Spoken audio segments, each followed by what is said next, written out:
ಎಲ್ರಿಗೂ ನಮಸ್ಕಾರ. Peaceful path ಯೋಗ YouTube ಚಾನಲ್ಗೆ ಸ್ವಾಗತವನ್ನು ಕೋರ್ತಾ, ಇವತ್ತು ನಾನು ನಿಮಗೆ ಪಾದ ಹಸ್ತಾಸನ ಉಸಿರಾಟದ ವ್ಯಾಯಾಮವನ್ನು ಹೇಳ್ಕೊಡ್ತೀನಿ.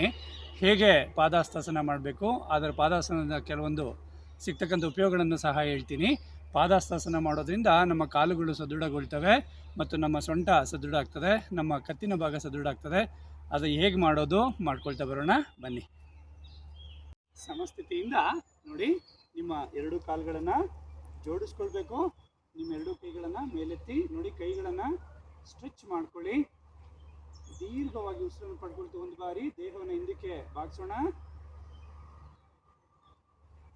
ನೋಡಿ, ದೀರ್ಘವಾಗಿ ಉಸಿರನ್ನು ಹೊರ ಹಾಕುತ್ತಾ ನಿಮ್ಮ ಎರಡು ಕಾಲುಗಳನ್ನು ಕೈಯಿಂದ ಹಿಡ್ಕೊಂಡು ನೋಡಿ, ಕತ್ತನ್ನು ಸಾಧ್ಯ ಆದಷ್ಟು ಬಗ್ಗಿಸ್ಕೊಳ್ಳಿ.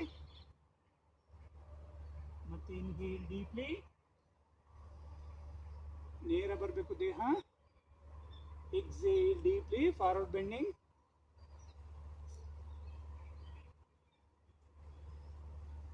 ದೀರ್ಘವಾಗಿ ಉಸಿರನ್ನು ಪಡ್ಕೊಳ್ತಾ ದೇಹವನ್ನು ಮೇಲೆ ತನ್ನಿ.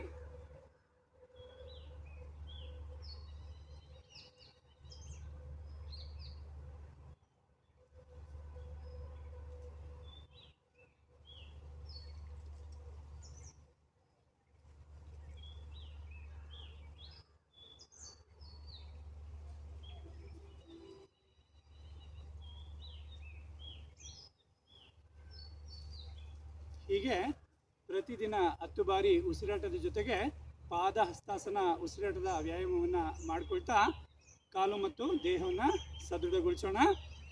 ವೃಕ್ಷ ಮರವನ್ನು ನೆಟ್ಟು ಪರಿಸರವನ್ನು ಕಾಪಾಡೋಣ ಅಂತ ಹೇಳ್ತಾ ಎಲ್ರಿಗೂ ಧನ್ಯವಾದ.